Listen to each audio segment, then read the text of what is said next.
Sometimes you might need a pick-me-up, a push in the right direction, some words that help put you back on track. This is the Learn, Develop, Live podcast with your motivational moment. Good morning! Welcome to the Learn, Develop, Live podcast and your motivational moment for this week.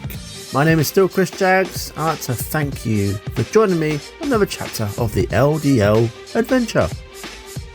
This week we have actor and producer Matthew McConaughey, who will be giving you his 13 truths of life. And some are pretty eye-opening. Some people have even quoted this as the speech that inspired a generation, and it certainly helped a lot of people put some focus into their lives. Here's Matthew. I'm going to talk to you about some things I've learned in my journey. Most from experience, some of them I heard in passing, many of them I'm still practicing, but all of them I do believe are true. Now, they may be truths to me, but don't think that that makes them mine, because you cannot own a truth. So please think of these as signposts, approaches, paradigms that give some science to satisfaction. They're yours to steal, they're yours to share, liken to your own lives, to personally apply in your own lives, in your own way, should you choose to. Life is not easy. It is not. Don't try to make it that way. Life's not fair. It never was. It isn't now, and it won't ever be. Do not fall into the trap, the entitlement trap, of feeling like you're a victim. So the question that we got to ask ourselves is, what success is to us? What success is to you? Is it more money? That's fine. I got nothing against money. Maybe it's a healthy family. Maybe it's a happy marriage. Maybe it's to help others, to be famous, to be spiritually sound, to leave the world a little bit better place than you found it. Continue to ask yourself that question. Now, your answer may change over time, and that's fine. But do yourself this favor. Whatever your answer is, don't choose anything that will jeopardize your soul. Prioritize who you are, who you want to be, and don't spend time with anything that antagonizes your character. Don't drink the Kool-Aid, man. It tastes sweet, but you will get cavities tomorrow, all right? Life is not a popularity contest. Be brave, take the hill, but first answer that question, what's my hill? So first, we have to define success for ourselves. And then we have to put in the work to maintain it. Take that daily tally. Tend our garden. Keep the things that are important to us in good shape. Where you are not is as important as where you are. It is just as important where we are not as it is where we are. Look, the first step that leads to our identity in life is usually not, I know who I am. I know who I am. That's not the first step. The first step's usually, I know who I am not. Process of elimination. Defining ourselves by what we are not is the first step that leads us to really knowing who we are.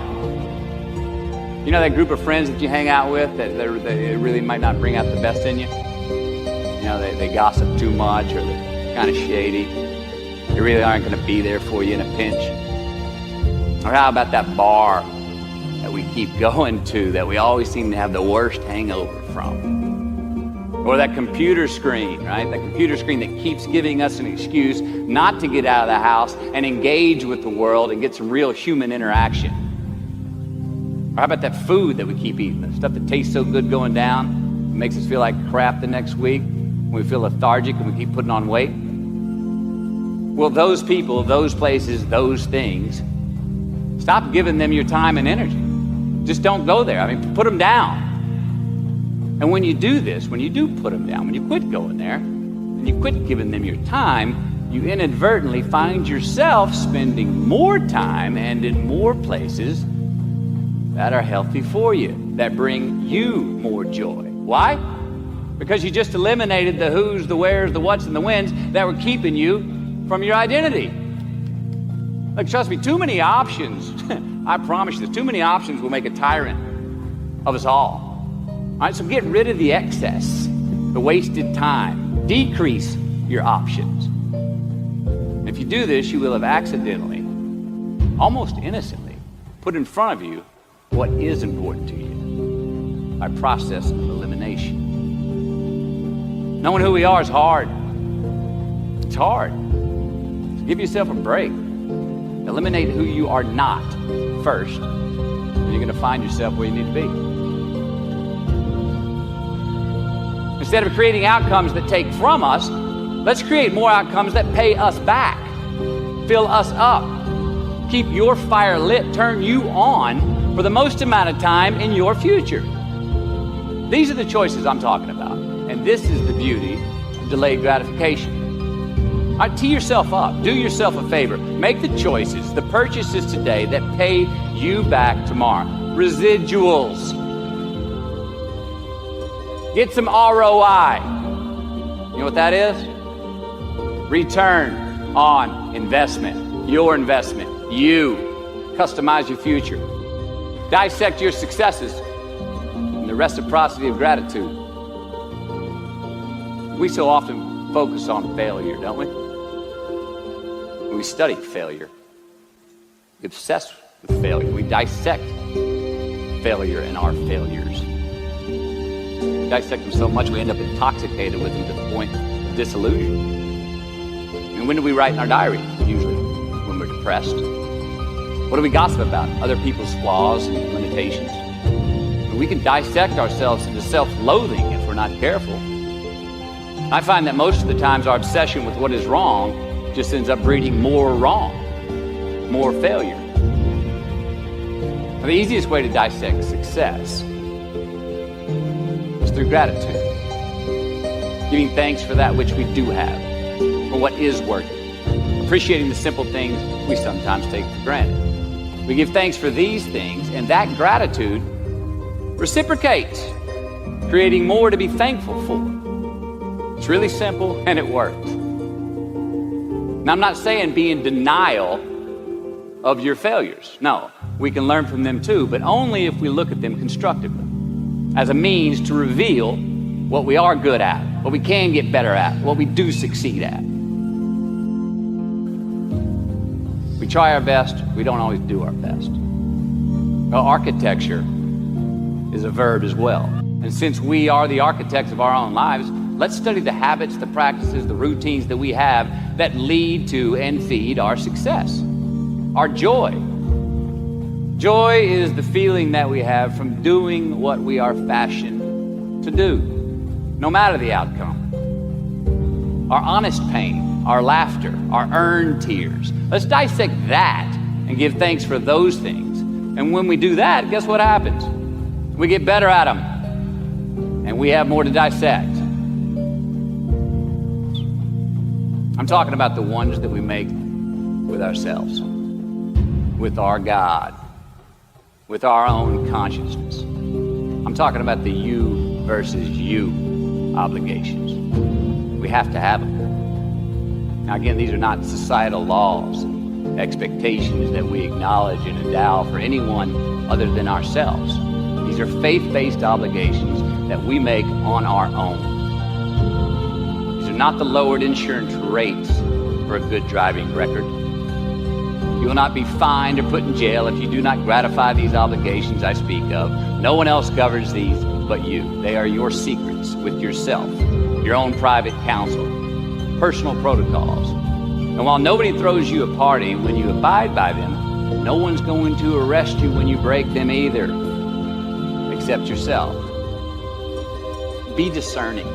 Choose it because you want it. Do it because you want to. If we stay in process, all right, within ourselves, in the joy of the doing, we will never choke at the finish line. Why? Because we aren't thinking of the finish line. Because we're not looking at the clock. We're not watching ourselves on the Jumbotron performing the very act that we're in the middle of. No, we're in process. The approach is the destination, and we are never finished. We do our best when our destinations are beyond the measurement, when our reach continually exceeds our grasp, and when we have immortal finish lines. And when we do this, The race is never over. The journey has no port. The adventure never ends because we are always on the way. Take the lid off the man-made roofs that we put above ourselves and always play like an underdog. We're gonna make mistakes. You gotta own them.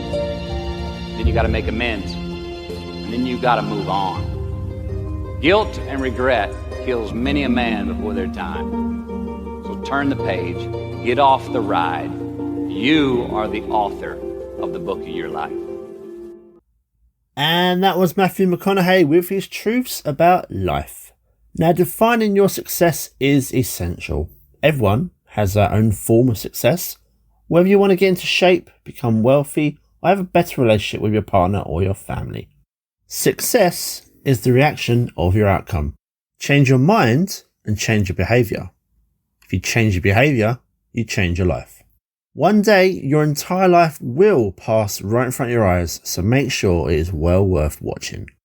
Now, that is all from me today. I hope you enjoy the rest of your day. Stay motivated, keep inspired, and I will see you in the next one. I used to get in trouble, getting in fights, spent time inside, time in prison. Then I realised my dream was a Learn, Develop, Live podcast. Now I'm in Swan Lake. Bellissimo. You're listening to the Learn, Develop, Live podcast. Thanks for listening. You can find more motivational moments at learndeveloplive.com. And we'll be back to inspire you again tomorrow.